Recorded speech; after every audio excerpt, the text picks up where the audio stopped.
तो आज का हमारा टॉपिक है इनोवेशन यानी कि नवाचार।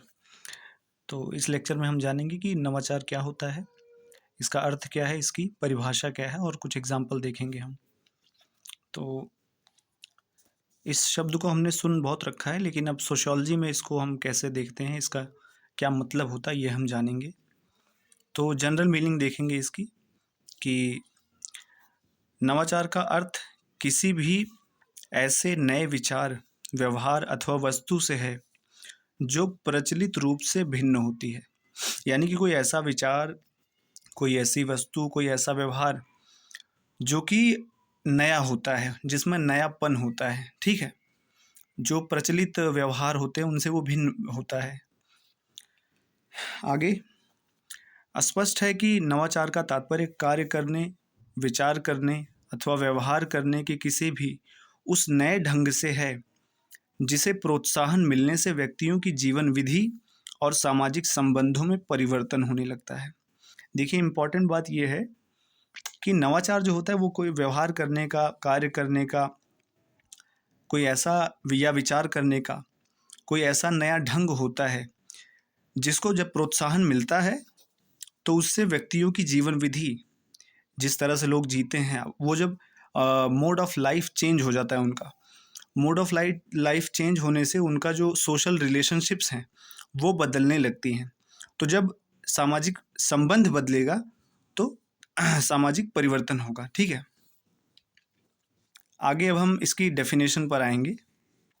देखिए, तो बार्नेट ने अपनी पुस्तक innovation the basis of cultural change, ये एक फेमस बुक है, बार्नेट महोदय हैं, इनकी पुस्तक है जिसका नाम है innovation the basis of cultural change. Hindi में इसको कहेंगे नवाचार सांस्कृतिक परिवर्तन का आधार। इसमें ये कहते हैं कि बार्नेट अपनी पुस्तक innovation the basis of cultural change में कहते हैं कि नवाचार एक प्रमुख सांस्कृतिक कारक है। ठीक है, देखिए यहाँ पर ये जो लिखा है सांस्कृतिक कारक, ये एक कल्चरल फैक्टर है। ठीक है, नवाचार एक सांस्कृतिक कारक है तथा इसी के आधार पर सभी प्रमुख सामाजिक परिवर्तनों को समझा जा सकता है। तो इनका कहना है कि नवाचार के माध्यम से हम जो समाज में परिवर्तन होता है, जिसे हम सामाजिक परिवर्तन कहते हैं, उसको हम बड़ी आसानी से समझ सकते हैं। आगे डेफिनेशन पर आते हैं। अब देखिए, अकॉर्डिंग टू बार्नेट, वे सभी नए आविष्कार तथा खोजें जो सांस्कृतिक परिवर्तन उत्पन्न करती हैं उन्हें नवाचार कहा जाता है।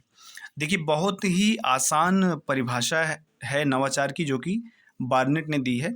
इनका कहना है कि वे सभी नए आविष्कार तथा खोजें जो सांस्कृतिक परिवर्तन उत्पन्न करती हैं उन्हें नवाचार कहा जाता है। जितने भी जो नए नए इन्वेंशंस होते रहते हैं, डिस्कवरीज होती रहती हैं, ठीक है, और जो भी नए नए टेक्नोलॉजी में हम जो भी उत्पादन करते रहते हैं, जो भी चीज़ें नए नए आविष्कार हो रहे हैं, बड़ी बड़ी मशीनें बन रही हैं, तो उसके चलते लोगों का कार्य करने का तरीका बदलता है, जिससे उनकी सोच बदलती है, उनका व्यवहार बदलता है और इस प्रकार से सामाजिक परिवर्तन को प्रोत्साहन मिलता है।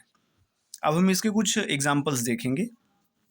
तो उदाहरण, जब कभी भी समाज में नई प्रौद्योगिकी, टेक्नोलॉजी का विकास होता है, नए नए उपकरणों के द्वारा कार्य किया जाने लगता है, नए विचार और विश्वास हमारे व्यवहारों को प्रभावित करने लगते हैं, तब नवाचार के रूप में यह हमारे जीवन पर एक प्रमुख सांस्कृतिक कारक के प्रभाव को स्पष्ट करते हैं।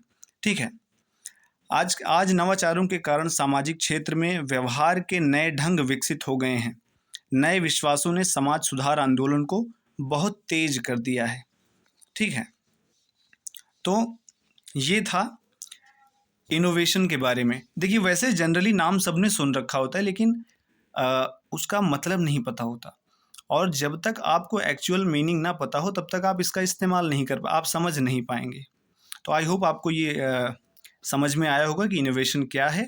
और ये ध्यान रखिएगा आप, ये जो बुक है, बार्नेट की जो बुक है innovation the basis of cultural change, ये काफ़ी इंपॉर्टेंट बुक है जिसमें इन्होंने बताया है। इसमें इन्होंने कहा कि इनोवेशन जो होता है वो एक ऐसा कारक है जो सांस्कृतिक परिवर्तन उत्पन्न करता है, यानी कि कल्चर में चेंज आता है, कल्चर में चेंज होता है, यानी कि लोगों का व्यवहार बदलेगा, विचार बदलेगा, ठीक है, उनके काम करने का तरीका बदलेगा, सोचने का तरीका बदलेगा। तो ये सब चीज़ें देखिए, बड़े पैमाने पर जब लोगों के विचार बदलते हैं, कार्य करने का ढंग बदलता है, सोचने का ढंग बदलता है, तो उसी को हम सामाजिक परिवर्तन के रूप में जानते हैं, जैसा कि अभी लास्ट वीडियो में मैंने बताया हुआ है। तो आई होप आपको ये समझ में आया होगा। आगे की वीडियो के लिए बने रहिए। Thank you.